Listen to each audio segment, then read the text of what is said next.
राधा माधव कुंज बिहारी जय गोपी जन वल्लभ गिरिवरधारी वल्लभ गिरिवरधारी यशोदानंदन व्रजन रंजन यशोदानंदन व्रजन रंजन यशोदानंदन व्रज जन रंजन यशोदानंदन व्रज यशोदानंदन व्रज जन रंजन यशोदानंदन यमुना तीरा वनचारी यमुना तीरा वनचारी जय राधा माधव कुंज बिहारी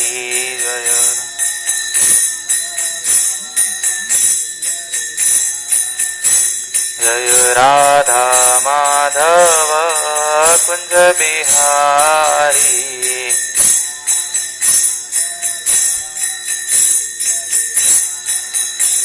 हरे Krishna Krishna Krishna Hare Hare Hare Ram Ram Ram Hare Hare Hare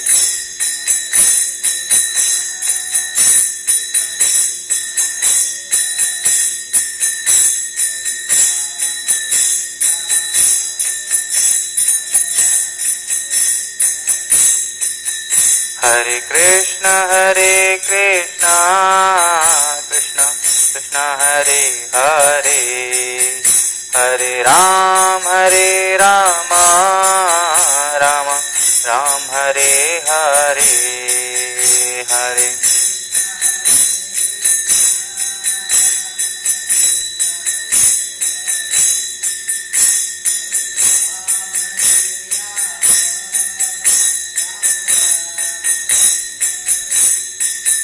Hare Krishna Krishna Krishna Hare Hare Hare Ram Ram Ram Hare Hare Hare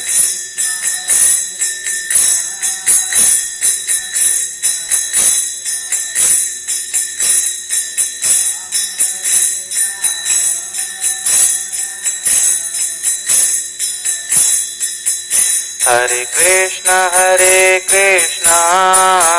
Krishna Krishna Hare Hare Hare Ram Ram Ram Hare Hare Hare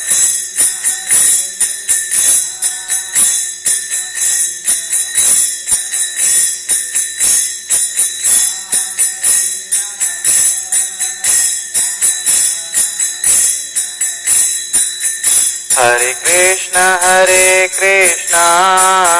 Krishna Krishna Hare Hare Hare Ram Ram Ram Hare Hare Hare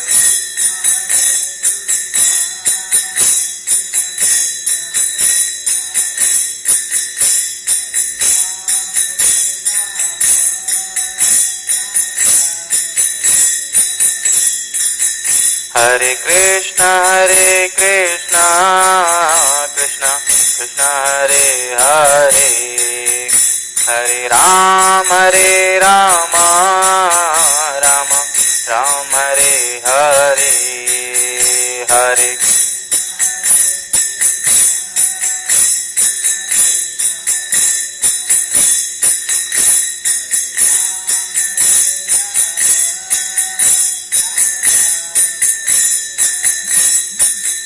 Hare Krishna Krishna Krishna Hare Hare Hare Ram, Rama Ram, Hare Hare, Hare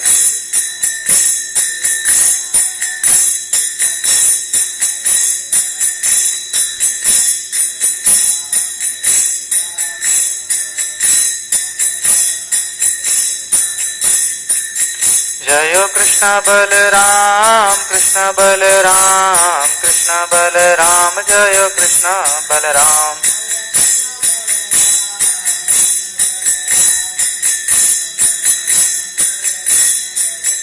Jayo Vrindavan Dham, Vrindavan Dham, Vrindavan Dham, Jayo Vrindavan Dham, Jayo.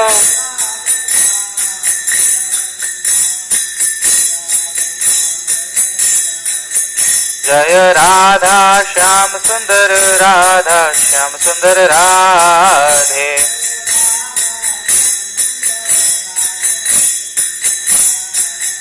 जय गौरानिताय गौरानिताय गौरानिताय जय गौरानिताय जय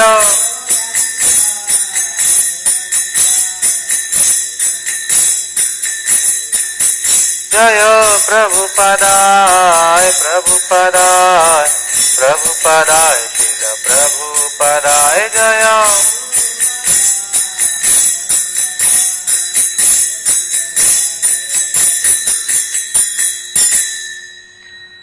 जय विष्णुपाद परमहंस परिव्राजकाचार्य अष्टोत्तर शतकृष्ण कृपा मूर्ति अभय चरणारविंद भक्ति वेदांत स्वामी शील प्रभुपाद की जय। ओम विष्णुपाद परमहंस परिव्राजकाचार्य अष्टोत्तर सद्भक्ति सिद्धांत सरस्वती ठाकुर स्वामी शील प्रभुपाद की नामाचार्य हरदास ठाकुर की प्रेम से कहो जय श्री कृष्ण चैतन्य प्रभु नित्यानंद श्री अद्वैत गदाधर शिवासादि गौर भक्तविंद की जय श्री राधा कृष्ण गोप गोपिका श्याम कुंड राधा कुंड गिरी गोवर्धन की वृंदावन धाम की मथुरा धाम की श्री क्षेत्र जगन्नाथपुरी धाम की श्री मायापुर नवदीप धाम की अनंत कोटि वैष्णव वृंद की संवेद भक्तविंदों की जय हो संवेद भक्तविंदों की जय हो समद भक्तविंदों की जय हो गुरु एंड गौरांग की जय हो। ओम अज्ञानतिमिरन्धस्य ज्ञानञ्जनशलाकया चक्षुरुन्मिलितं येन तस्मै श्रीगुरवे नमः।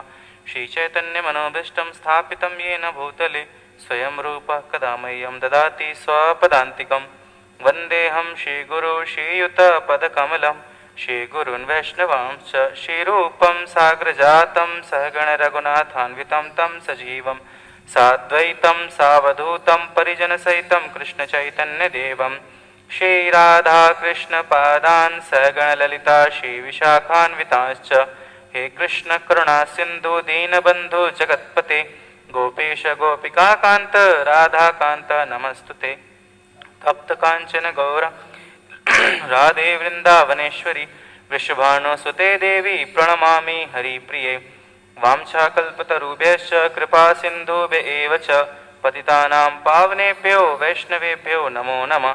जय श्री कृष्ण चैतन्य प्रभु नित्यानंद श्री अद्वैत गदाधर शिवास आदि गौर भक्तवृंद हरे कृष्णा कृष्णा कृष्णा हरे हरे हरे राम राम राम हरे हरे। नमो विष्णुपादाय कृष्ण पृष्ठाय भूतले श्रीमते भक्ति वेदांत स्वामिन इति नामिने नमस्ते सारस्वते देवी गौरवाणी प्रचारिणे निर्विशेष शून्यवादी पाश्चात्य देश तारिणे। हरे कृष्णा। आज की कक्षा में आप सभी लोगों का हार्दिक स्वागत है। आज हम लोग प्रयास करेंगे चर्चा करने का श्रीमद् भागवत गीता अध्याय 10 श्लोक संख्या 8। श्लोक इस प्रकार है। अहम सर्वस्व प्रभवो मत्तः सर्वं प्रवर्तते इति मत्वा भजन्ते मां बुधा भाव समन्वितः। अहम सर्वस्य प्रभवो मत्तः सर्वं प्रवर्तते इति मत्वा भजन्ते मां बुधा भाव समन्वितः। अहम सर्वस्य प्रभवो मत्तः सर्वं प्रवर्तते इति मत्वा भजन्ते मां बुधा भाव समन्वितः। अहम मैं सर्वस्य सबका प्रभव उत्पत्ति का कारण मत्तः मुझसे सर्वम सारी वस्तुएं प्रवर्तते उद्भूत होती हैं इति इस प्रकार मत्वा जानकर भजन्ते भक्ति करते हैं, माम मेरी, बुधा विद्वान जन, भाव समन्विता अत्यंत मनोयोग से। मैं समस्त आध्यात्मिक तथा भौतिक जगतों का कारण हूँ, प्रत्येक वस्तु मुझ ही से उद्भूत है। जो बुद्धिमान यह भली भांति जानते हैं वे मेरी प्रेमा भक्ति में लगते हैं तथा हृदय से पूरी तरह मेरी पूजा में तत्पर होते हैं। मेरे साथ साथ दोहराएं। ओम नमो भगवते वासुदेवाय, ओम नमो भगवते वासुदेवाय, ओम नमो भगवते वासुदेवाय, कृष्णाय वासुदेवाय, देवकी नंदनाय च, नंदगोपकुमाराय गोविंदाय नमो नमः। नारायणं नमस्कृत्यं नरं चैव नरोत्तमं, देवीं सरस्वतीं व्यासं ततो जयमुदीरयेत्। नष्टप्रायेषु अभद्रेषु नित्यं भागवत सेवया, भगवती उत्तमश्लोके भक्तिर्भवती नैष्ठिकी। तात्पर्य श्रील अभय चरणारविंद भक्तिवेदांत स्वामी श्रील प्रभुपाद जी द्वारा। श्रील प्रभुपाद जी की जय। जिस विद्वान ने वेदों का ठीक से अध्ययन किया हो और भगवान चैतन्य जैसे अधिकारियों से ज्ञान प्राप्त किया हो तथा यह जानता हो कि इन उपदेशों का किस प्रकार उपयोग करना चाहिए, वही यह समझ सकता है कि भौतिक तथा आध्यात्मिक जगतों के मूल श्री कृष्ण हैं। इस प्रकार के ज्ञान से वह भगवत भक्ति में स्थिर हो जाता है। वह व्यर्थ के टिकाओं से या मूर्खों के द्वारा कभी पथभ्रष्ट नहीं होता। सारा वैदिक साहित्य स्वीकार करता है कि कृष्ण ही ब्रह्मा, शिव तथा अन्य समस्त देवताओं के स्रोत हैं। तो यहाँ पर भगवान बता रहे हैं स्वयं कि हम सर्वस्व प्रभु, सब कुछ मुझसे ही प्रकट हुआ है और सबका कारण मैं ही हूँ और हर वस्तु मुझसे ही उद्भूत हुई है। परंतु एक जीवात्मा के लिए इस बात को समझ पाना बहुत मुश्किल होता है, क्योंकि जीवात्मा के शरीर से केवल मल, मूत्र, पसीना, कीचड़, कान का मैल यही सब निकलता है। तो ये कैसे, वो सोच इस बात को समझ नहीं पाता कि मुझसे तो कुछ होता नहीं है, मेरे शरीर से तो कुछ निकलता नहीं है, तो भगवान के शरीर से सारी चीजें कैसे निकल सकती हैं? क्योंकि भगवान और भगवान की सत्ता, इन दोनों में उसका विश्वास नहीं होता। और इसका सबसे बड़ा कारण है क्योंकि वह भौतिक वस्तुओं को अपनी इच्छाओं के तुष्टि के लिए लगाता है। जितनी भी भौतिक वस्तुएं हैं, वास्तव में यह संपूर्ण संसार की जितनी भी वस्तुएं हैं वे केवल भगवान की सेवा के लिए बनाई गई हैं, चाहे वो जिस प्रकार से भी हों, यदि हम उसे समझ पाते हैं तो। परंतु यदि हम समझ नहीं पाते हैं तो हम प्रयास करते हैं कि जितने से ज्यादा उसे अपनी इंद्रियों की तुष्टि में हम लगाएं। भगवान कहते हैं कि सब कुछ मुझसे ही प्रकट होता है, मुझसे ऊपर कोई भी नहीं है और मैं ही सर्व कारणों का कारण हूं। विग्रह अनादिरादिर गोविंद सर्व। भगवान अपने से ही स्वयं से एक दूसरा रूप प्रकट करते हैं, क्योंकि भगवान यदि भोगता है तो कुछ भोग्य भी होना चाहिए। श्रीमती राधा रानी भगवान से कृष्ण से अलग नहीं है। भगवान में और उनमें कोई भेद नहीं है। एक है आनंद प्राप्त करने वाला और दूसरा है आनंद देने वाली। श्रीमती राधा रानी भगवान कृष्ण की अंतरंगा शक्ति हैं। भगवान कृष्ण की 3 शक्तियां हैं, अंतरंगा शक्ति, तटस्था शक्ति तथा बहिरंगा शक्ति। हम लोग आते हैं तटस्था शक्ति में, जो जीवात्मा होती है। तटस्था शक्ति मतलब कि बच्चे जब छोटे होंगे तो आप लोग एक खेल खेले होंगे जिसे कहते हैं बीच का बंदर। तो बीच का जो बंदर होता है वो एक लड़का होता है जो उसको सब लोग छकाते हैं। एक पार्टी इधर होती है, एक पार्टी उधर होती है और उसको गेंद पकड़ना होता है। तो जब वो इधर जाता है तो गेंद को इधर फेंक देते हैं और जब वो इधर जाता है तो गेंद को इधर फेंक देते हैं। वो बीच में रहता है। इस प्रकार से उसको उस गेंद को पकड़ना रहता है। तो जब वो गेंद को पकड़ लेता है तो जीत जाता है और फिर किसी दूसरे बच्चे की बारी आती है उसमें छकने की। तो उसी प्रकार से जो जीवात्मा है वो कभी भगवान की तरफ मुड़ जाता है जब भौतिक जगत में उसे कष्ट होता है, द्वेष होता है, घृणा होती है, लोग उसे बेइज्जत करते हैं, अपमान होता है उसका। तब वह क्या करता है, वो भगवान की तरफ मुड़ने का प्रयास करता है। उसके अंदर थोड़ा सा वैराग्य प्रकट होता है। वह वैराग्य कैसा होता है? जैसे स्मशान घाट में जाता है तो सारे लोग कहते हैं राम नाम सत्य है, यही सबके गत्य है, राम नाम सत्य है। तो वास्तव में मैंने देखा है, क्योंकि मैं भी स्मशान घाट में कई बार गया हूँ, वहां जो लोग भी खड़े होते हैं वो आपस में यही बात करते हैं कि एक दिन न एक दिन सबको जाना ही है, बड़े अच्छे व्यक्ति थे और बहुत अच्छा काम करते थे, उन्होंने ये सारा काम किया, एक न एक दिन सबको भगवान के धाम जाना है, किसी के साथ बुरा नहीं करना चाहिए। इस प्रकार से वहां पर तो सभी लोग यही बात करते हैं, क्योंकि सामने एक लाश होती है जो कि जल रही होती है। लेकिन जैसे ही स्मशान घाट से घर पे वापस आते हैं, नहा धो करके फिर अपनी दिनचर्या में लग जाते हैं, और जिसके घर में वह मृत्यु हुई होती है वे लोग भी चौथे पांचवें दिन के बाद से सब लोग नॉर्मल हो जाते हैं, हंसी खुशी का माहौल हो जाता है और बड़े आनंद से समय बीतने लगता है, जैसे कुछ हुआ ही ना हो। तो इस प्रकार से जीवात्मा के हृदय में वैराग्य जब आता है तो वह भगवान की तरफ झुकता है, परंतु वह क्षणिक होता है। परंतु यदि वह वैराग्य लंबे समय तक टिका रहा तो वह भगवान के श्री चरण कमलों को प्राप्त करने का आकांक्षा रखता है और उन्हें प्राप्त भी कर लेता है। परंतु यदि जीवात्मा दूसरी तरफ जब भगवान की बनाई हुई भौतिक वस्तुओं का उपभोग करता है, अच्छे से अच्छा भोजन, अच्छे से अच्छा बिस्तरा, अच्छे से अच्छी गाड़ी, अच्छे से अच्छा मकान, इन सारी वस्तुओं को भोगता है और इसी में खोया रहता है, तब वह बहिरंगा शक्ति के संपर्क में रहता है। मैंने पहले भी बताया है वास्तव में ये तीनों ही शक्तियां जो हैं वो भगवान से ही उद्भूत हैं। जिस प्रकार से बिजली में कोई दोष नहीं है, लेकिन जब बिजली रेफ्रिजरेटर में जोड़ा जाता है तो पानी से बर्फ बना देता है, और वही बिजली जब हीटर में जोड़ी जाती है तो वही बिजली पानी को उबालने लगती है और उससे भाप बना देती है। बिजली वही है, एक जगह ठंडी पैदा कर रही है और एक जगह गर्मी पैदा करती है, तो निर्भर करता है कि हम उसका उपयोग किस प्रकार से करते हैं।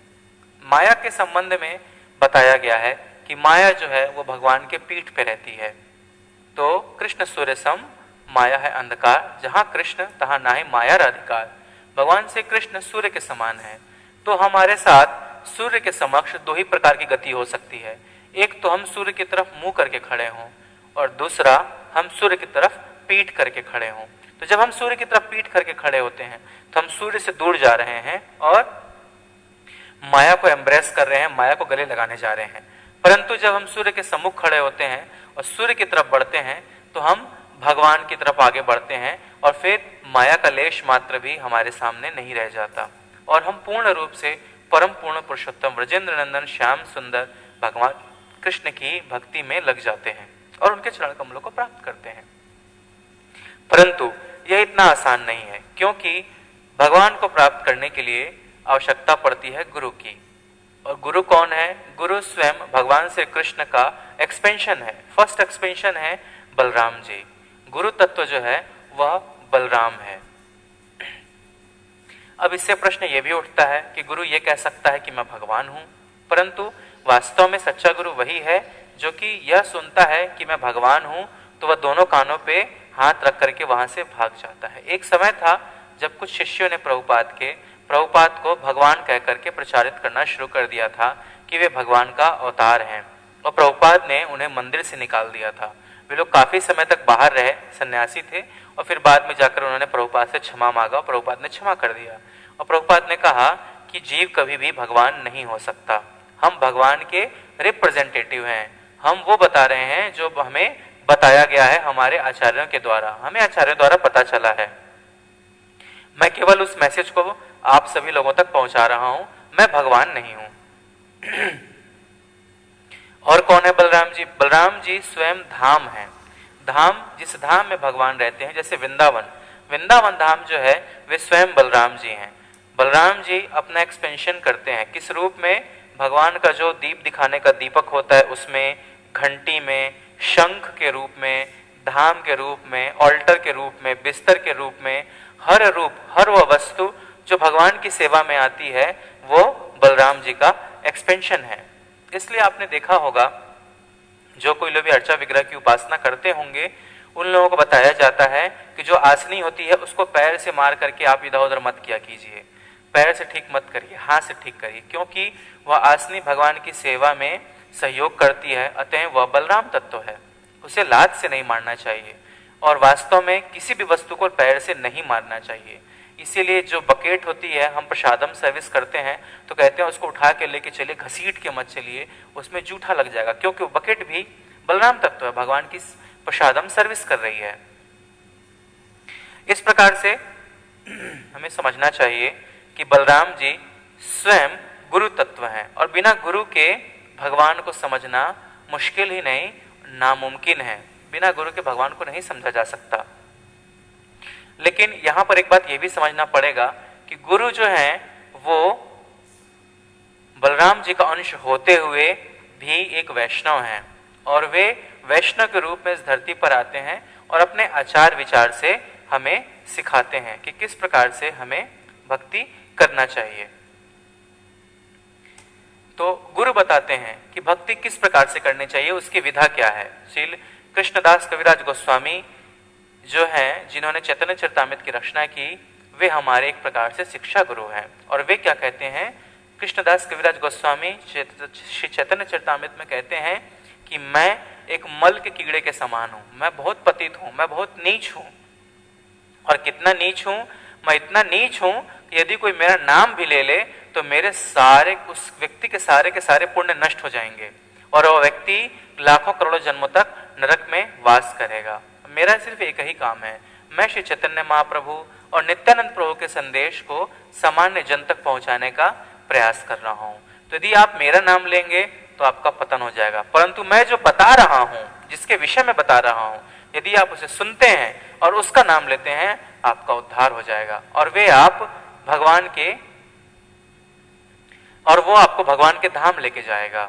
ये है गुरु तत्व। गुरु तत्व कैसा होता है, बहु बीती थोड़ी रही, पल पल गई बिताए, एक पल के कारणे ना कलंक लग जाए। एक गुरुदेव रहते हैं और उनका शिष्य एक राजा रहता है।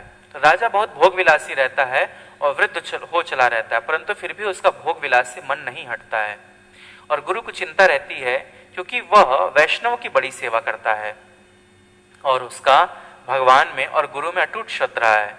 परंतु उसके पूर्व जन्म के कुछ ऐसे कारण हैं जिस वजह से वह अपने विलासिता के जीवन को छोड़ नहीं पा रहा था वृद्ध होने के बाद भी। तो गुरु एक योजना बनाते हैं और योजना जब बनाते हैं तो योजना का क्रियान्वयन इस प्रकार से होता है। कुछ समय बाद राजा के दरबार में एक बहुत प्रसिद्ध नर्तकी आती है जो बहुत सुंदर नाचती है। राजा उसका नृत्य देखकर बड़ा प्रसन्न होता है और वो कहता है, मैं चाहता हूं तुम सबके सामने नाचो। तो एक निश्चित तिथि तय की जाती है। वे अपने गुरु को बुलवाते हैं, आसपास के सारे राजाओं को बुलाते हैं, राजकुमारों को बुलाते हैं, सगे संबंधियों को बुलाते हैं और उनका पूरा परिवार बैठ जाता है। अब गुरु जी के पास तो कुछ होता नहीं है, तो राजा जो है वो गुरु जी के पास 200-400 सोने के सिक्के रख देता है। अब वह राजा नृत्य जो है वो शुरू होता है और राजा धीरे धीरे उसके ऊपर सोने के सिक्के लुटाना शुरू करता है। वो नर्तकी नाचने लगती है। नाचते नाचते नाचते नाचते आधी रात से ज्यादा बीत जाती है। वो नर्तकी नाचती बहुत अच्छा है। तो अब वह सोचती है नर्तकी कि रात बीतने वाली है और सुबह थोड़ी देर में होने वाली है, थोड़ी सी रात रह गई है। लेकिन उसका तबलची जो है वो सोने लगता है, क्योंकि तबला बजाते बजाते उसको नींद आने लगती है। तो वो सोचती है अगर ये तबलची सो जाएगा तो जो कुछ भी स्वर्ण मुद्राएं और जो कुछ भी हार मुझे मिलना है वो मिलेगा नहीं। क्यों? क्योंकि मैं अपना प्रोग्राम पूरा नहीं कर पाई। अनुबंध हमारा भोर ब्रह्म बेला तक का हुआ है कि तुम्हें सारी रात ब्रह्म बेला तक नाचनी है। अब वह सोचती है और वह एक दोहा पढ़ती है। नाचते नाचते वह एक दोहा पढ़ती है, बहु बीती थोड़ी रही, पल पल गई बिताए, एक पल के कारणे ना कलंक लग जाए। कि बहुत बीती, बहुत तो बीत चुका, थोड़ी रही, थोड़ा सा रह गया है, पल पल गई बिताए, हमने एक एक पल करके बहुत समय बिता लिया। अब एक पल के कारणे कहीं थोड़ा सा और रुक जाओ, कहीं कलंक ना लग जाए। कहीं तुम बजाते बजाते सो गए, सारी रात तो मैं नाच चुकी, थोड़ा सा और रह गया है, अगर तुम थोड़ा और अच्छे से बजा लोगे तो हमें कलंक नहीं लगेगा और बहुत सारा राजा से हमें धन प्राप्त हो जाएगा। अब इस श्लोक को सुनते ही, इस गीत को, इस दोहे को सुनते ही तबलची सावधान हो जाता है और वो अच्छे से बजाने लगता है। और गुरुदेव क्या करते हैं, वो सारा सिक्का उनके पास होता है, वो सारा फेंक देते हैं उसके सामने और वो उठ के चल देते हैं। राजा की बेटी वहीं बैठी रहती है, वो अपने गले का हार, हाथ का कंगन, वो सब उस वेश्या को दे देती है, वो भी उठ के चली जाती है। और राजा का बेटा वहां बैठा होता है, वो अपने सर का मुकुट दे देता है, हार दे देता है और कपड़े भी देता है बेशकीमती, और वो भी उठ के चला जाता है। राजा को ये सारी बातें समझ में नहीं आती कि ऐसा क्या हो गया। अब राजा उस नर्तकी को बुलाता है, बोले कि तूने क्या बोला? बोलती है मैं तो बस ये श्लोका बोली, दोहा बोली। बोले तूने क्यों बोला? बोले मैं ऐसा इसलिए बोली क्योंकि मेरा तबलची सो रहा था, मुझे उसको जगाना था, तो मैंने ये दोहा बोला, इसके बाद तबलची अच्छे से नाचने लगा। बोला अच्छा। फिर वो अपने बेटी को बुलाता है, बोलता है बेटी आप क्यों उठ कर गई? तो वो कहती है कि मैंने ऐसा प्रोग्राम बनाया था कि जब आज रात को सभी लोग नाच बाजा देखने में मग्न होंगे तो मैं महावत के साथ भाग जाऊंगी, क्योंकि मेरी उम्र बहुत ज्यादा हो गई है, आपको मैं दिखाई नहीं देती और मेरी उम्र की सभी लड़कियों की शादी हो गई हैं। मैं अपने राज्य के महावत से प्रेम करती हूँ, तो मैंने सोचा था मैं उसके साथ आज रात को भाग जाऊंगी। परंतु जब मैंने ये सोचा, बहु बीती थोड़ी रही, मेरी बहुत सारी उम्र तो बीत ही गई और एक पल पल गई बिताए, तो कहीं लिए लग जाए कि लोग मुझे महावत की पत्नी करके पुकारें और सारा दिन मुझे हाथी धोना पड़े और हाथियों की सेवा करना पड़े और सारा जिंदगी मुझे इसी कलंक के साथ जीना पड़ेगा कि राजा की बेटी थी, महावत के साथ भाग गई। तो पिताजी मुझे मेरी गलती का एहसास हुआ और इस वजह से मैं उठ करके वहां से चली आई। बोले अच्छा। अब वो अपने बेटे से पूछता है कि तुम क्यों चले गए? तो इसका बेटा कहता है कि पिताजी मैंने सोचा था कि जब सारी रात सब लोग नाच देखेंगे, सुबह थक कर सो जाएंगे और फिर मैं अपने कुछ साथियों के साथ जाऊंगा, आपकी हत्या कर दूंगा, आप मर जाएंगे, मैं आपका राज ले लूंगा, क्योंकि आप वृद्ध हो चुके हैं, मेरी उम्र भी काफी ज्यादा हो चुकी है, राजपाट आप छोड़ नहीं रहे हैं, मुझे राज चलाने नहीं देते हैं। तो इस वजह से मैंने जब ये सुना तो मुझे लगा कि ये बहुत बीती थोड़ी रही, अब आपकी उम्र तो सारी बीत चुकी है, थोड़ी बहुत और रह गई है, तो राजा बन के काट लो, आपके मरने के बाद राजा तो मुझे वैसे भी मिल जाएगा। इस वजह से मेरे हृदय में वैराग्य आ गया और मैं वहां से उठ करके चला गया कि कहीं आपको मार करके मैं शासन लेता हूं तो सारी उम्र मुझे यही कलंक ढोना पड़ेगा कि मैं राजा का हत्यारा हूं और मैंने राजा का वध किया है। फिर वो अपने गुरु के पास पहुंचते हैं, बोले आप उठ के क्यों चले आए? तो बोले कि मैं तो तुम्हारे लिए ये सारा प्रयोजन किया था, तुम्हें अभी तक समझ में नहीं आया? बोलता कि हाँ गुरुदेव मुझे समझ में आया, बहु बीती, मेरी उम्र सारी बीत चुकी है, पल पल मैंने एक एक उम्र का क्षण जो है वो आनंद में भोगते हुए बिताया, अब थोड़ी सी रह गई है और कहीं वेश्याओं के बीच में मैं शरीर ना त्याग दूं और इस तरह से मेरा नाम कितना खराब होगा और मेरा परलोक भी बिगड़ जाएगा, तो अब मैं आपके साथ चलता हूं। तो फिर वो वापिस आता अपने राज्य में, अपनी बेटी से कहता है कि जितने भी राजकुमार आए हैं इसमें किसी को भी वर्ण कर लो, इनके साथ विवाह कर लो, और वो राजकुमारी का विवाह कर देता है और अपने बेटे का राज तिलक करता है और अपने गुरु के साथ जो है वो वन को चला जाता है और वहां जाकर के भगवान का भजन करने लगता है। तो गुरु तत्व इस प्रकार से होते हैं कि वे जानते हैं कब, कहां, किस समय, किसके साथ, किस परिस्थिति में क्या बात करना है और किसको कैसे ठीक करना है। जैसे नारद मुनि है, नारद मुनि सांप को भी भक्त बना सकते हैं, एक शिकारी को भी भक्त बना सकते हैं। नारद मुनि के अंदर ये गुण है, क्यों? क्योंकि वे गुरु तत्व हैं, प्रचारक हैं, तो वे किसी से भक्ति करा सकते हैं। दक्ष प्रजापति के 10,000 बच्चों को उन्होंने ब्रह्मचारी बनाया, बाद में उसने 1,000 बच्चे और पैदा किए और उनको भी ब्रह्मचारी बना दिया। तो इस प्रकार से वे गुरु तत्व हैं, वे कुछ भी कर पाने में समर्थ हैं। हमें गुरु की वाणी को अपने हृदय में धारण करना चाहिए। और किस प्रकार से धारण करना चाहिए? हमें अपने गुरु की वाणी को अपने हृदय में भगवान श्री कृष्ण का संदेश समझ के धारण करना चाहिए। हमें बिल्कुल भी नहीं समझना चाहिए कि मैं भी खाता हूं, ये भी खाते हैं, मैं नहाता हूं, ये भी नहाते हैं, मुझे लघु शंका लगती है, इनको भी लगती है, इनके शरीर में भी दर्द होता है, मेरे शरीर में दर्द होता है, तो ये तो मेरे जैसे ही हैं। नहीं, हमें 10 नाम अपराध में से एक नाम अपराध ये भी है गुरु को साधारण मनुष्य समझना। तो हमें गुरु को साधारण मनुष्य नहीं समझना चाहिए, हमें बलराम जी को धन्यवाद देना चाहिए कि बिना उनकी कृपा के हमें भगवान श्री कृष्ण के चरण कमलों की प्राप्ति कभी भी नहीं हो सकती।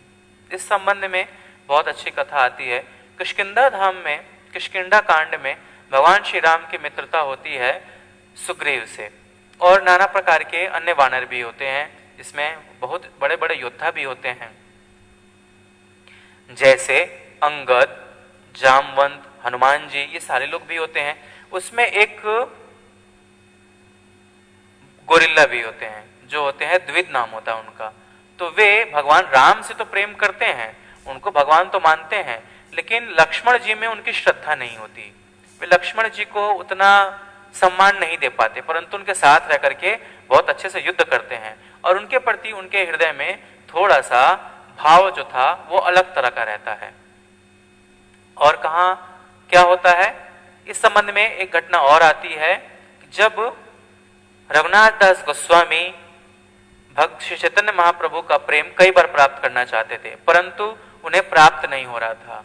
तो फिर अभी आने वाले समय में एक बहुत अच्छा उत्सव आने वाला है, दही चिड़ा फेस्टिवल, जिसको पानी हाटी फेस्टिवल भी कहते हैं। वहां पर जाकर के नित्यानंद प्रभु कहते हैं, चोर चोर चोर, तू चोर है, और जाके पैरों पे गिर पड़ते हैं, और फिर वे बहुत सारा दही चिड़ा बनवाते हैं, और वहां पे जितने लोग हैं उन सबको खिलाते हैं, और वहां पर चैतन्य महाप्रभु भी प्रकट होते हैं और वे भी खाते हैं। वो पानी हाटी दही चिड़ा फेस्टिवल होता है। इस्कॉन के मंदिरों में उस दिन दही चिड़ा बनाया जाता है, भगवान को भोग लगाया जाता है, और सभी भक्तों को भी खिलाया जाता है। ये त्योहार बहुत धूमधाम से मनाया जाता है। और रघुनाथ दास गोस्वामी बाद में स्वयं कहते हैं कि नित्यानंद प्रभु की कृपा के प्राप्त करने के बाद ही कोई भी गौरांग महाप्रभु के चरण कमलों की प्रीति प्राप्त कर सकता है। और कहा मिलता है एक उदाहरण, कृष्णदास कविराज गोस्वामी घर पे उनका पुजारी भाई था, तो उनके घर पर मिलने के लिए मीन केतन रामदास आते हैं, जो कि नित्यानंद प्रभु के अनुचर हैं।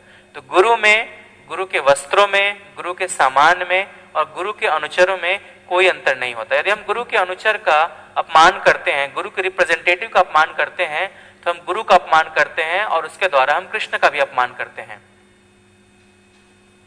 तो इस प्रकार से हमें कभी भी गुरु के अनुचर का अपमान नहीं करना चाहिए। तो जब उन्होंने देखा कि उनके भाई ने मीन केतन रामदास जी को सम्मान नहीं दिया, तो उनको बहुत क्रोध आता है, और इतना क्रोध आता है कि वे डांटने लगते हैं, और डांटते हुए कहते हैं, तो उनका भाई कहता है कि मैं चैतन्य महाप्रभु को तो भगवान मानता हूं, लेकिन ये नित्यानंद को मैं नहीं समझ पाता, क्योंकि देखो ये कैसे कैसे काम करता है, कुछ भी करने लगता है, कभी ऐसे भी घूमने लगता है, कहीं बातें करने लगता है, उठपटांग हरकतें करता है, तो इसको मैं नहीं समझ पाता, तो ये मेरी उसके अंदर श्रद्धा नहीं है। तो कृष्णदास कविराज गोस्वामी उन्हें बहुत डांटते हैं कि जब तक उनकी कृपा नहीं प्राप्त होगी, तुम्हें गौरांग महाप्रभु की कृपा प्राप्त नहीं होगी। और इस प्रकार से वानर द्विविद का लक्ष्मण जी में द्वेष भाव रखने के कारण पतन होता है, और उसका अगला जन्म होता है, और उसमें वह वानर का वध भगवान के हाथों ही होता है। किस प्रकार से होता है? जब अगला जन्म होता है तो भगवान राम जो है कृष्ण के रूप में आते हैं, और लक्ष्मण जी बलराम के रूप में आते हैं। तो भौमासुर का मित्र रहता है ये वानर। तो ये वानर द्विविद जो भौमासुर का मित्र होता है, ये क्या करता है? ये जो भौमासुर का मित्र है द्विविद, ये भगवान के साथ द्वेष करता है और उन्हें बहुत परेशान करता है। तो भगवान उसका उद्धार करके भौमासुर का 16,000 राजकुमारियों को छुड़ाते हैं। अब वे राजकुमारियां कहती हैं कि हमें किसी पर पुरुष ने छू लिया है, उसने लाके हमें बंदी बनाया, अब हमारा विवाह नहीं होगा। तो भगवान उन सभी राजकुमारियों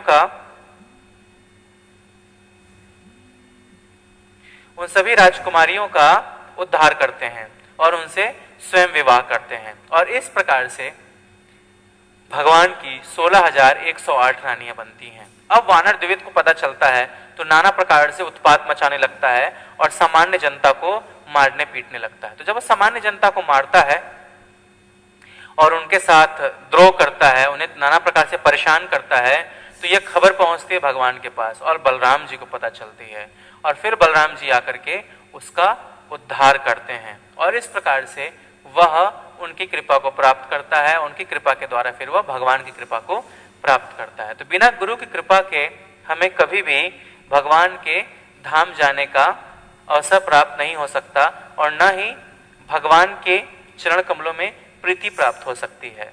तो जो बलराम जी हैं वही नित्यानंद प्रभु हैं, वही लक्ष्मण जी हैं और वही अनंत शेष भी हैं। उनका नाम अनंत शेष इसलिए भी है क्योंकि भगवान जो कार्य करके छोड़ देते हैं बचे हुए कार्य शेष जी करते हैं।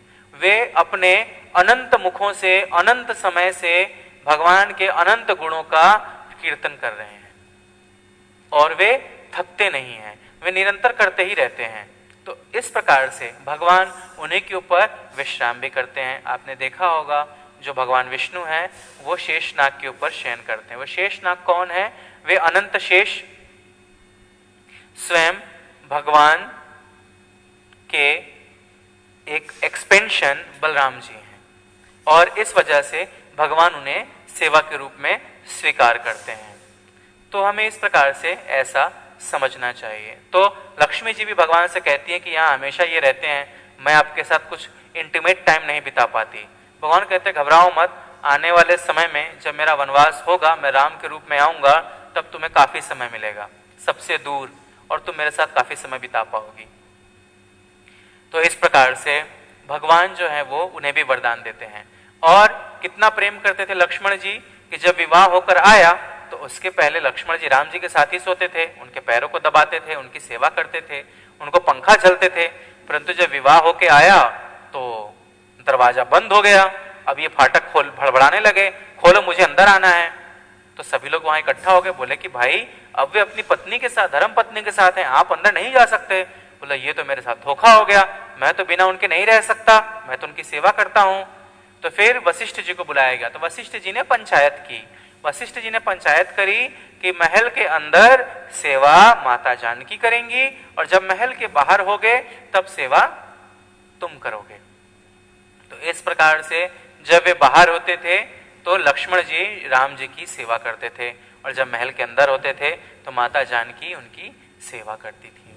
और इस प्रकार से वनवास के समय में लक्ष्मण जी 14 वर्षों तक जाग करके भगवान राम और माता जानकी की रक्षा करते थे और बाहर पहरा देते थे और वे सोए नहीं। और भगवान ने उन्हें कहा भी नहीं कि आप जाइए सो जाइए, क्योंकि अब उनकी परीक्षा की घड़ी थी, उनका सेवा का समय था। तो इस प्रकार से हमें अपने गुरु के चरण कमलों में प्रीति करनी चाहिए।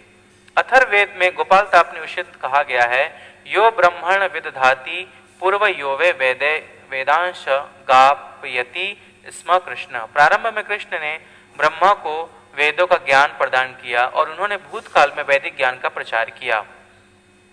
पुनः नारायण उपनिषद में कहा गया है, अथ पुरुषो हवे नारायणो काम यथा प्रजा सृजयेति। तब भगवान ने जीवों की सृष्टि करनी चाहिए। उपनिषद में आगे भी कहा गया है, नारायणात् ब्रह्म जायते, नारायणात् प्रजापति प्रजायते, नारायणात् इंद्रो जायते, नारायणादष्टो वसवो जायन्ते, नारायणादेकादश रुद्रा जायन्ते, नारायणाद्वादशादित्या। नारायण से ब्रह्मा उत्पन्न होते हैं, नारायण से प्रजापति उत्पन्न होते हैं, नारायण से इंद्र और 8 वसु उत्पन्न होते हैं और नारायण से ही 11 रुद्र और 12 आदित्य उत्पन्न होते हैं। यह नारायण कृष्ण के ही अंश है। नारायण का अर्थ होता है नर धन अय स इति नारायण। वह जो जल में शयन करता है वह कहलाता है नारायण। केशव का एक अर्थ है वह जो अपने बाल संवारने में पटु है, वह कहलाता है केशव। या वह जिसके बाल बड़े सुंदर हैं, या वह जो केशी नामक असुर का वध करता है। या कम इति सेवते स इति केशव। कम का मतलब होता है जल, वह जो जल में शयन करता है वह कहलाता है केशव। तो भगवान के नाना नाम जो हैं, जब हम उनका स्मरण करते हैं तो वे अपना रूप, गुण और उनकी लीला स्वतः हमारे हृदय में स्फुरित होती है यदि हम अटेंटिव होकर के उनका जप करते हैं। तो वेदों का एक कथन है, ब्रह्मण्यो देवकी पुत्र। देवकी पुत्र कृष्ण ही भगवान है। नारायण उपनिषद 4। तब यह कहा गया है, एको वे नारायण आसीन्न ब्रह्म न ईशानो नापो नाग्नि समो नेमे ह्याद्धा पृथ्वी न नक्षत्राणि न सूर्य। सृष्टि के प्रारंभ में केवल भगवान नारायण थे, न ब्रह्मा थे, न शिव, न अग्नि, न चंद्रमा, न नक्षत्र, न सूर्य। महाउपनिषद में यह भी कहा गया है कि शिवजी परमेश्वर के मस्तक से उत्पन्न हुए। अतः वेदों का कहना है कि ब्रह्मा तथा शिव के सृष्टा भगवान की ही पूजा की जानी चाहिए। मोक्ष धर्म कृष्ण कहते हैं, प्रजापतिम च रुद्रम चाप्य हमेव सृजामि वै तो ही माम न विजानीतो मम माया विमोहितो। मैंने ही प्रजापतियों को शिव तथा अन्य को उत्पन्न किया, किंतु वे मेरी माया से मोहित होने के कारण यह नहीं जानते कि मैंने ही उन्हें उत्पन्न किया। वराह पुराण में भी कहा गया है, नारायण परो देवस्तस्मा जातश्चतुर्मुख तस्मात् रुद्रो भवद्देव स च सर्वज्ञताम गतः। नारायण भगवान हैं जिनसे ब्रह्मा उत्पन्न हुए और फिर ब्रह्मा से शिव उत्पन्न हुए। भगवान कृष्ण समस्त उत्पत्तियों के स्रोत हैं और वे सर्व कारण कहलाते हैं। वे स्वयं कहते हैं, चूंकि सारी वस्तुएं मुझसे उत्पन्न है, अतः मैं सबों का मूल कारण हूँ। सारी वस्तुएं मेरे अधीन हैं, मेरे ऊपर कोई भी नहीं है। कृष्ण से बढ़कर कोई परम नियंता नहीं है। जो व्यक्ति प्रामाणिक गुरु से या वैदिक साहित्य से इस प्रकार कृष्ण को जान लेता है, वह अपनी सारी शक्ति कृष्ण भावनामृत में लगाता है और सचमुच विद्वान पुरुष बन जाता है। उसकी तुलना में अन्य सारे लोग जो कृष्ण को ठीक से नहीं जानते, मात्र मूर्ख सिद्ध होते हैं। केवल मूर्ख ही कृष्ण को सामान्य व्यक्ति समझेगा। कृष्ण भावना भावित व्यक्ति को चाहिए कि कभी मूर्खों द्वारा मोहित न हो। उसे भगवत गीता की समस्त अप्रामाणिक टीकाओं एवं व्याख्याओं से दूर रहना चाहिए और दृढ़ता पूर्वक कृष्ण भावनामृत में अग्रसर होना चाहिए। भगवत गीता की लगभग 700 से 800 के आसपास टीकाएं हैं। नाना प्रकार के लोगों ने अपने अपने हिसाब से भगवत गीता की अपनी अपनी टीका लिखी है। कई लोगों का कहना है सर्वस्वचाहम हृदय सन्निविष्टो, मतलब चाय पीने से भगवान हृदय में आकर के बैठ जाते हैं। सर्वस्वचाहम हृदय सन्निविष्टो। या फिर वह कहते हैं बादामी बुद्धि योगम तम, तो बोलते हैं ददामी बुद्धि योगम तम, तो बोलते हैं कि नहीं, बादाम खाने से बुद्धि आती है। और एक बड़ी मजे का श्लोक मैंने बहुत समय पहले सुना था, किसी ने कहा था एते चांस कला पुंसा कृष्णस्तु भगवान स्वयं। तो वो व्यक्ति बता रहा था एते चांस कला, ये तो चांस की बात है कि कृष्ण को इस बार भगवान बनने का मौका मिला, कभी मैं भी बन जाऊंगा। तो इस प्रकार से हमें मन मानी, मन गढ़ंत, और कुछ लोगों का कहना है कि गीता जो थी वो कृष्ण ने कही नहीं, वो तो कृष्ण के अंदर शिवजी आके बैठे और शिवजी ने गीता बोली। शिव जी तो जो कृष्ण दिख रहे थे वो तो कृष्ण थे ही नहीं, वो तो एक मनुष्य हैं जो कि बहेलिया ने तीर मारा और वे मर गए। तो प्रभुपाद ऐसे मूर्खों के विषय में कहते थे कि अच्छा ठीक है, तो वो तो बहेलिया के मारने पे मर गए, तो उनकी तुम इस बात को मानते हो कि वो बहेलिया के मारने पे मर गए, तुम ये भी मानो फिर वो गोवर्धन उठाए, तो जरा ये बल्टी लो, जरा 2 दिन तक उठा के खड़ा रखो तो यहाँ पे बकेट लेकर के एक बल्टी पानी। तो ऐसे मूर्खों के विषय में कुछ नहीं कहा जा सकता। तो हमें प्रयास करना चाहिए कि जो कुछ भी हम श्रवण करते हैं वो प्रामाणिक स्रोत्र से करें, अपने गुरु के प्रति हृदय में श्रद्धा रखें पूर्ण रूप से। बिना गुरु में श्रद्धा रखे हुए हम कभी भी कृष्ण को प्राप्त नहीं कर, अप्रोच नहीं कर सकते। यस्य देवे पराभक्तिर् यथा देवे तथा गुरौ तस्य ते कथितायार्थ भाषन्ते महात्मना। इसका को यहीं आपका जो अगला श्लोक है वो इसका इसी कॉन्टेक्स्ट में अगला श्लोक है, वो है 10.9। तो आप लोगों से प्रार्थना है कि आप लोग इस अगले श्लोक को पढ़ करके आएं और आप लोग जो भी सुनते हैं कक्षा में उसका नोट बनाएं, और इस प्रकार से हम प्रयास करेंगे कि आपके सभी जो डाउट्स हैं उनको क्लियर कर सकें। आज की कक्षा में यदि मेरे मुख से कुछ ऐसा निकला है जो आप लोगों को बुरा लगा हो, किसी को अच्छा ना लगा हो, तो मैं उसके लिए आपसे क्षमा चाहूँगा। और यदि आपको कुछ अच्छा लगा हो जो कि इस कथा के माध्यम से आपको लगता है कि आपका जीवन परिवर्तन करने में सहायक होगा, भक्ति में आगे बढ़ने में सहायता प्रदान करेगा, तो ये हमारे पूर्ववर्ती आचार्य का उच्चिष्ट है जिसे मैंने आपके समक्ष रखने का प्रयास किया। हरे कृष्णा। श्रील प्रभुपाद जी की जय।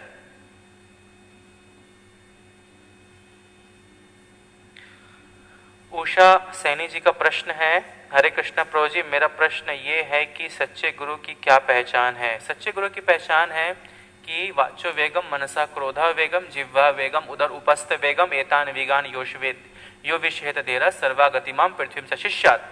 उसके वचन के वेग पे, मन के वेग पे, क्रोध के वेग पे, जीभ के वेग पे, उदर के वेग पे, जेनेटल्स के वेग पे, इस पे उसका कंट्रोल होगा और ऐसा ही व्यक्ति संपूर्ण विश्व में शिष्य बनाने के योग्य है। तो जब कभी भी हम गुरु स्वीकार करते हैं तो पानी पिए छान के, गुरु करे जान के।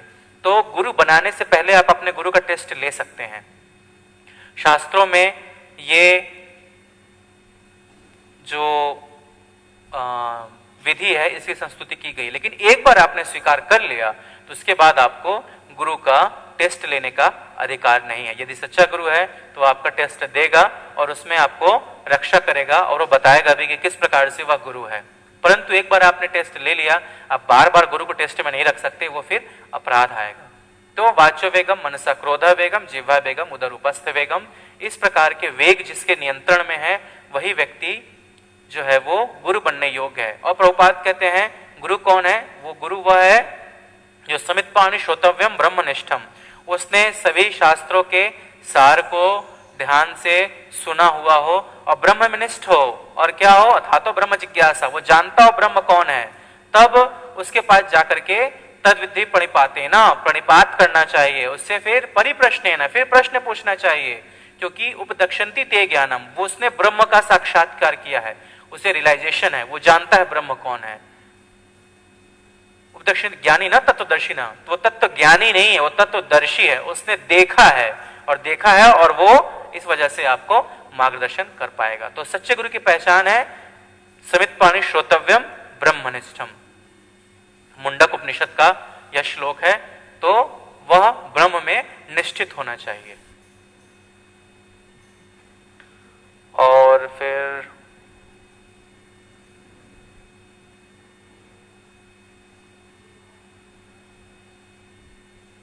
प्रश्न है, संतोष प्रभु जी का प्रश्न है कि दही चूड़ा वाला त्योहार कब आता है। मैं आपको अभी एग्जैक्ट डेट बता देता हूँ।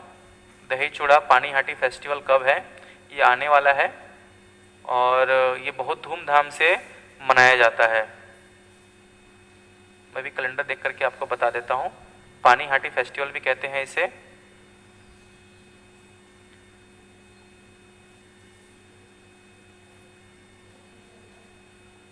बताएंगे, जरा देंगे।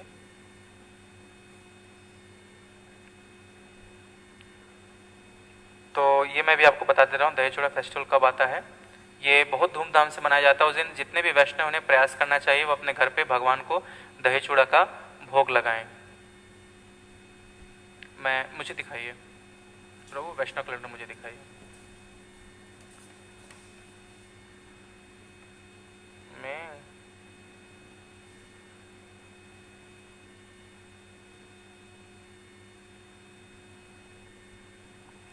ये 4 जून को है पानीहाटी चीड़ा फेस्टिवल, श्री रघुनाथ दास गोस्वामी।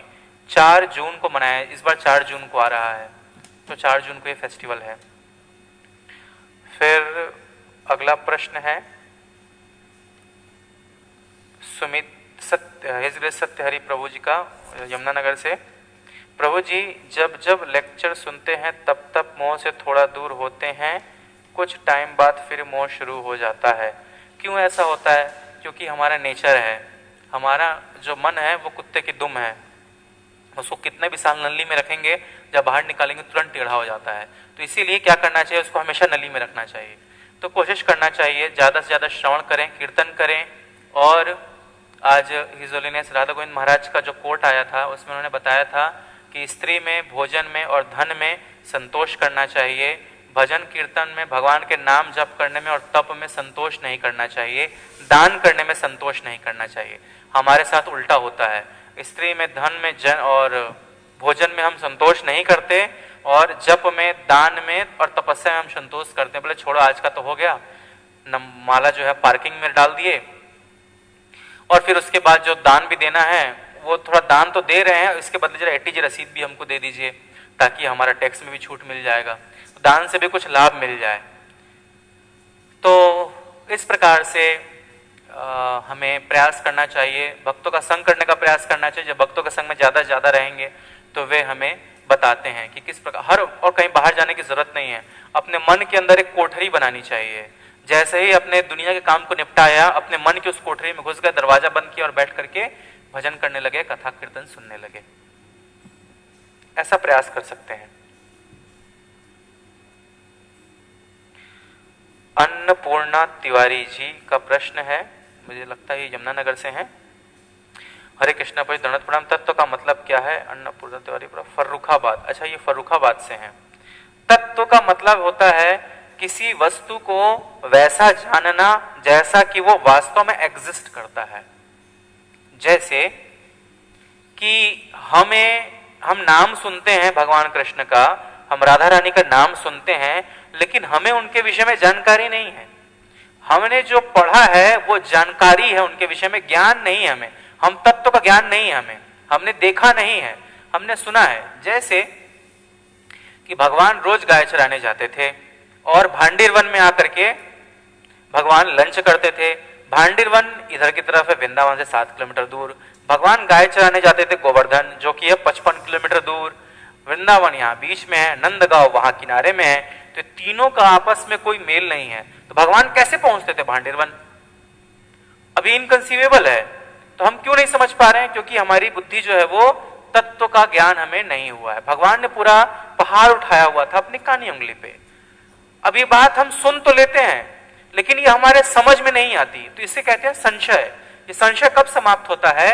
जब व्यक्ति श्रद्धा, साधु संग, भजन क्रिया, अनर्थ निवृत्ति, रुचि, आसक्ति, भाव और फिर जब प्रेम पहुंचता है, तो प्रेम के स्तर पे पहुंचने के बाद उसके सामने साक्षात व्रजेंद्र नंदन श्याम सुंदर कृष्ण प्रकट होते हैं और वो उनका दर्शन करता है। तो जब भगवान को देख लेता है तब उसके हृदय के सारे संशय नष्ट हो जाते हैं।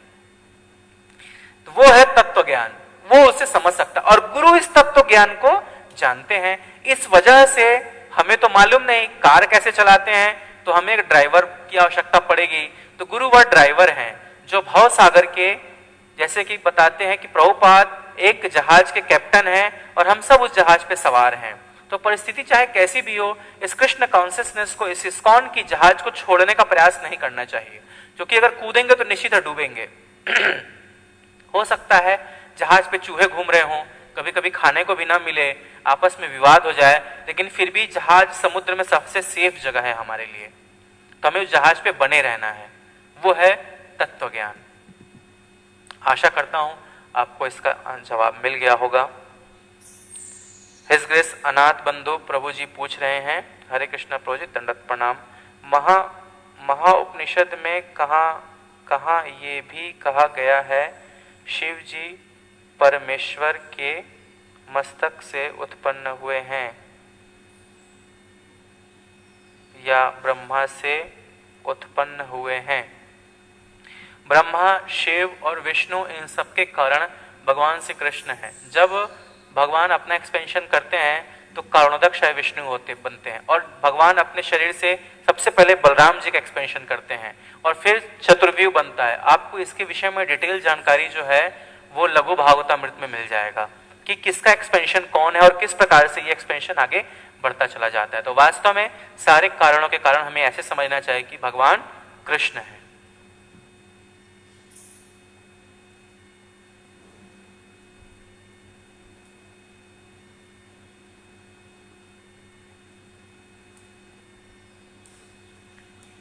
तो आशा करता हूं आप सभी को आपके प्रश्नों का उत्तर मिल गया होगा। तो आज की कक्षा हम यहीं समाप्त करते हैं और आप लोगों से मैं फिर से प्रार्थना करूंगा कि जिस कक्षा में जो आप सुनते हैं उस पर कंटेम्पलेट करिए।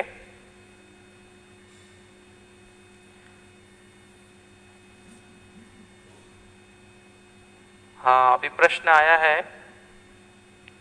हिज ग्रेस नाम शरण प्रभु का रुद्रपुर से, कृपया साध्य, साधन और साधना में बताइए क्या है। तो साध्य हमारे भगवान हैं, साधना हम भजन करते हैं और साध्य हमारे भगवान कृष्ण हैं, साधन जो है ये हमारा शरीर है और साधना हमारा भजन है जिसके द्वारा हम करने का प्रयास करते हैं। आप स्वर्ग लोक में जाकर के माला नहीं कर पाएंगे, माला वहां पे नहीं है। आपका जो भजन करना है वो भजन यहीं करना पड़ेगा। तो प्रयास करिए जितना ज्यादा हो सके यहाँ पर भजन कर सकें। और प्रश्न आ रहे हैं, बहुत बड़ा प्रश्न है मनप्रीत प्रभु जी का। हरे कृष्णा प्रभु जी, दंडवत प्रणाम। प्रभु जी, जैसा कि आज के श्लोक में भगवान स्वयं कह रहे हैं भगवान ही समस्त आध्यात्मिक तथा भौतिक कारण है, तो मतलब है कि हम सभी को भगवान ही नियंत्रित करते हैं। तो प्रभु जी, तब भी हमसे अहंकार अहम क्यों नहीं जाता है? दोष कहाँ आता है? आपने बताया बहिरंगा शक्ति, पर बहिरंगा शक्ति भी तो भगवान के कहने पर ही काम करती है। भगवान तो कभी नहीं चाहेंगे कि उनका भक्त अहंकारी हो। भगवान ने हमें जब बनाया तो हमारे साथ एक बाय डिफॉल्ट एक जैसे जीव बनाया हमें और हमें आनंद भोगने के लिए छोड़ा, तो भगवान के साथ एक शक्ति है, वो है फ्री विल। भगवान के ऊपर निर्भर करता है, इसलिए कहते हैं भगवान लंपट हैं। उन्होंने पूतना को अपनी मां का दर्जा दिया, ये भगवान के ऊपर निर्भर करता है। जिस अपराध के लिए भगवान ने बाली को मारा, वही कार्य सुग्रीव ने किया और भगवान पूछे भी नहीं। उन्होंने तारा का साथ विवाह किया था, भगवान ने उसे मार दिया, और यहाँ मंदोदरी से विवाह सुग्रीव ने किया, भगवान कुछ भी नहीं बोले। तो भगवान जो हैं वो पूर्ण स्वतंत्र हैं, स्वराट हैं। तो अब यह स्वतंत्रता जो है जीवात्मा के अंदर भी होनी चाहिए। तो भगवान ने हमें माइन्यूट फैसिलिटी दी है, जैसे 70% हमारा जो है वो डेस्टिनी है और 30% हमारी फ्री विल है। वो फ्री विल जो है, यदि आप लोग ज्योतिष पढ़े होते तो आपको पता होता कि ज्योतिष जो है वो एक प्रिडिक्टिव साइंस नहीं है, वो एक करेक्टिव साइंस है। ज्योतिष से हमें पता चल जाता है कि अब आगे ऐसी ऐसी घटना होने वाली है, ऐसी ऐसी घटना होने की संभावना है, और हमारे पास चांस है कि हम ये अब से नहीं करेंगे तो आगे हम इससे बच सकते हैं। तो ये फ्री विल पे निर्भर करता है। 70% चांस है कि घटना घटेगी। तो बारिश तो होगी, लेकिन आपको पहले मौसम विभाग ने बता दिया है कि बारिश होने वाली है, तो घर से छाता लेके निकलिए। तो बूंदाबांदी आएगी तो कमर के ऊपर बच जाएंगे, कम से कम नीचे ही तो भीगेंगे। इस प्रकार से हमारे अंदर दोष कहां से आता है? तो दोष हमारे अंदर प्रारंभ से ही है, प्रारंभ से ही दोष है, क्योंकि दोष की वजह से ही हमारे अंदर भगवान से इतर आनंद भोगने की इच्छा प्रकट होती है। परंतु वह दोष धीरे धीरे दूर हो जाएगा यदि हम भगवान के पवित्र नाम का जप करना शुरू करेंगे। और अहंकार भी हमारे अंदर प्रारंभ से ही आता है। यदि अहंकार नहीं होगा हमारे अंदर, तो हम इस भौतिक जगत के अंदर बंध नहीं पाएंगे, अपने आप को बांध नहीं पाएंगे कि तूने मुझे ऐसा कहा, आज मेरे पास गाड़ी नहीं है, तुमने अपनी गाड़ी देने से मना कर दिया, आने वाले समय में मैं तुम्हें अपनी गाड़ी पे बैठा कर घुमाऊंगा। और फिर वो व्यक्ति गधे की तरह खटना शुरू करता है और खूब बड़ा महंगा गाड़ी खरीदता है लोन पे, उसकी ईएमआई भरता है, और जिस व्यक्ति ने उसको बोला है उसे घर के सामने से गुजरता है, 2 बार हॉर्न बजा देता है। अब उसके अहंकार को संतुष्टि मिल जाती है। हालांकि वो जिसने बोला और ये जिसने सुना, ये दोनों ही मूर्ख हैं, ये दोनों ही जो है वो अज्ञानता में है और एक दूसरे के अहंकार को तुष्ट कर रहे हैं। और क्या करते हैं? जा, क्या याद रखेगा, तेरे से बात नहीं करता, मैं सारी उम्र बात नहीं करूंगा। क्या याद रखेगा किस आदमी से पाला पड़ा था? तो अहंकार है। तो अहंकार सतोगुण में अगर है तब तो ठीक है, रजोगुण में है तो वह अहंकार, तमोगुण में है तो वह अहंकार ठीक नहीं है। तो भगवान से भक्त को प्रार्थना करनी चाहिए कि हे भगवान हमारे ऊपर कृपा करें, हे गुरुदेव हमारे ऊपर कृपा करें, इस अज्ञानता की ग्रंथि को काट दें। क्योंकि हमारे हृदय में जो काम की ग्रंथि है वो इतनी मजबूत से बंधी हुई है कि उसको खोला नहीं जा सकता, उसको काटना पड़ता है।